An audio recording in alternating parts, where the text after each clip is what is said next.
breaking down.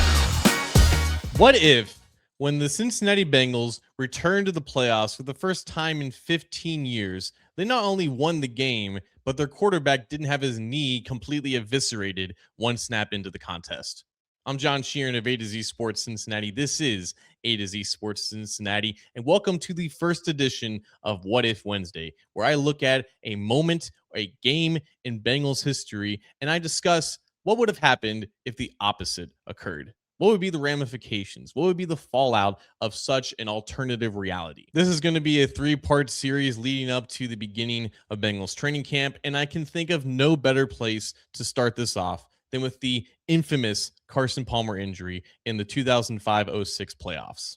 21 years later, Carson Palmer is looked at as a very notorious figure in Bengals history because of how his career and time with the team ended, with him forcing his way out, threatening retirement, and then eventually being traded to the then Oakland Raiders. Shout out to Hugh Jackson for sending over 2 first-round picks in that deal.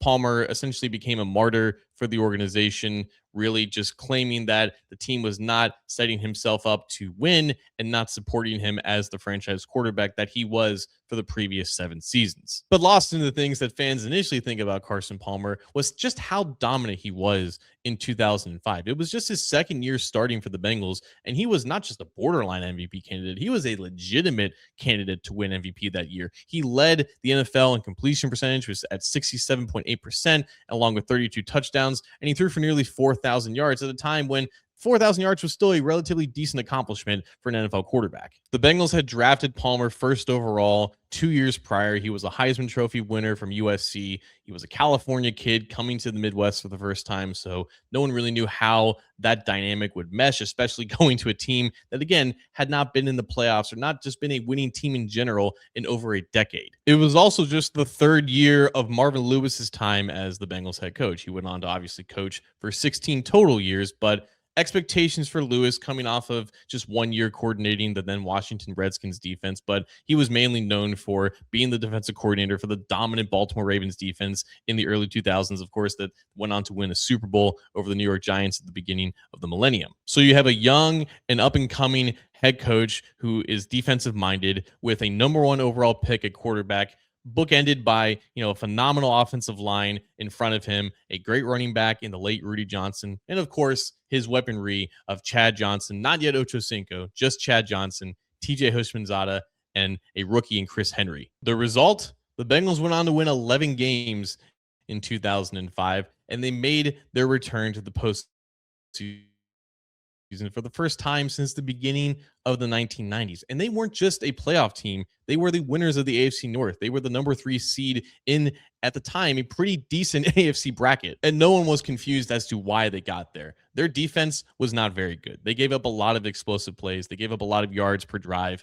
but they were very turnover hungry. They led the NFL in turnovers that year, constantly giving their offense the ball back and more chances to put up more points. And put up points, they sure did.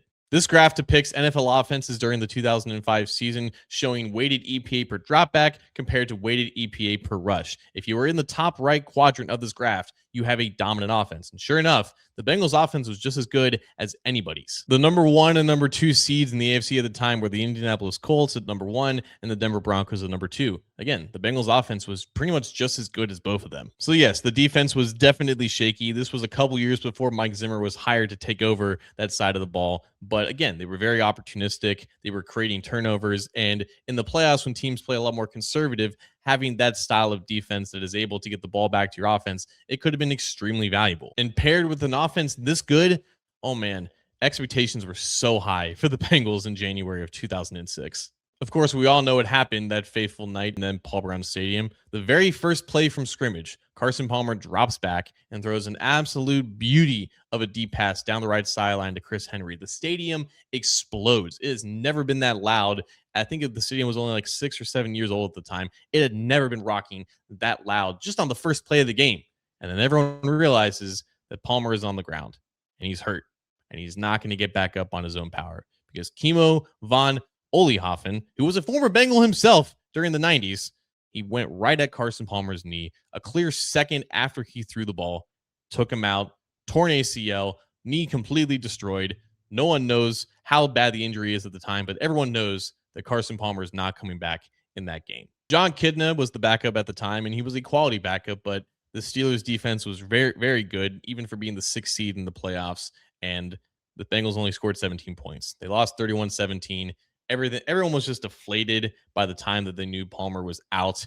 And everyone in the stadium wearing orange and black only had about 30 seconds of pure joy before it all was evaporated away from a dirty play. But the point of this video is, what if Palmer didn't get hurt? Well, the Bengals were favored to win that game. They were the home team in their first playoff game in 15 years in front of a desperate and starved fan base looking for anything positive to enjoy. I think the Bengals would have won that game. They certainly had the offense to do it. They had great success against the AFC North that season. The Steelers were the definite underdogs. It's probably why they felt like they needed to set the tone early on in the game. But I really do believe the Bengals would have beat the Steelers in that game. And obviously, this would have completely changed everything about what we know about the playoffs that year, because, as we all know, the Steelers went on to win the Super Bowl that year against the Seattle Seahawks. But if the Bengals would have won as the number 3 seed, then they would have traveled to Mile High Stadium in the divisional round of the playoffs to face the Denver Broncos, the same Denver Broncos who ended up being the 4th seed New England Patriots in the actual divisional round. Meanwhile, we would have seen another iteration of Tom Brady versus Peyton Manning, as the Indianapolis Colts would have hosted the New England Patriots in the other divisional round game. Who knows what would have happened there? Obviously, Indianapolis was the number 1 seed in this tournament, but the Steelers ended up winning a pretty miraculous game inside the RCA Dome that year. But the Broncos were a legitimate Super Bowl contender entering the postseason. They were 13-3. They had both a top 7 offense and defense, but I don't think they were quite prepared for the caliber of offensive firepower that the Bengals were coming into Mile High Stadium. I really do think that the Bengals would have given the Broncos a really good game and probably would have won a close game. I think the Broncos would have put up points against the Bengals' bad defense, but again, I think when you're talking about that offense and everything that they were capable of going up against the Broncos there, I think the Bengals would have won a shootout. So not only do I think the Bengals would have broken their playoff curse about, what is that? That's about 15 years prior to when they actually did. I think they would have won 2 playoff games. And as we've seen in NFL history, once you get to the conference championship, all bets are off, right? The Bengals would have faced either the Indianapolis Colts or the New England Patriots in the AFC Championship game. But since we're still playing the what-if game, let's pretend that the Indianapolis Colts, who lost in the divisional round to the Steelers at home, let's pretend that they would have lost to the New England Patriots, who were in the midst of their dynasty. And if that were the case, then the Bengals would have hosted the AFC Championship game against Tom Brady. And Tom Brady historically wasn't perfect against the Bengals, right? Again, this was not the same Bengals defense that gave him fits in the later parts of his career. But when you're the Bengals at that point and you came off of back-to-back losses to end the regular season, but you are now 2-0 in the playoffs, you're really feeling this new earned confidence, and you're feeling like, the upstart team that everyone is betting against, because this is the Bengals, right? And for the previous 15 years, they were the laughing stock of the NFL. To go up against the current NFL dynasty, I think they would have been extremely motivated to prove the world wrong and make their first Super Bowl since 1988. But I know what a lot of Bengals fans are thinking. This is still a team coached by Marvin Lewis, who in actuality never won an NFL playoff game. But I think if he had a fully healthy MVP caliber Carson Palmer with that offense, it would have been a game changer. And I think he would have won at least 2 playoff games. He would have at least made it to the conference championship against probably the New England Patriots. And again, if the Bengals are hosting that game, there's a pretty good chance that they win it. If they had beaten the Patriots, they would have played in the Super Bowl against the Seattle Seahawks in Ford Field in Detroit, Michigan, which is not very far from Pontiac, Michigan, which is where they played in Super Bowl 16 in the Pontiac Silverdome against the San Francisco 49ers, their very first Super Bowl in franchise history. And the Steelers beat the Seahawks. If the Bengals could have beaten the Steelers in the wild card round, who's to say they couldn't have beat the Seahawks in the biggest game of the year? For a lot of Bengals fans, Carson Palmer's injury is one of their darkest memories. It may not be darker than some people think about the Jeremy Hill fumble and the Vontaze Burfict penalty from 10 years later. In the same exact scenario, by the way, when the Bengals were the number 3 seed and the Steelers were the number 6 seed in the playoffs in a game hosted at Paul Brown Stadium.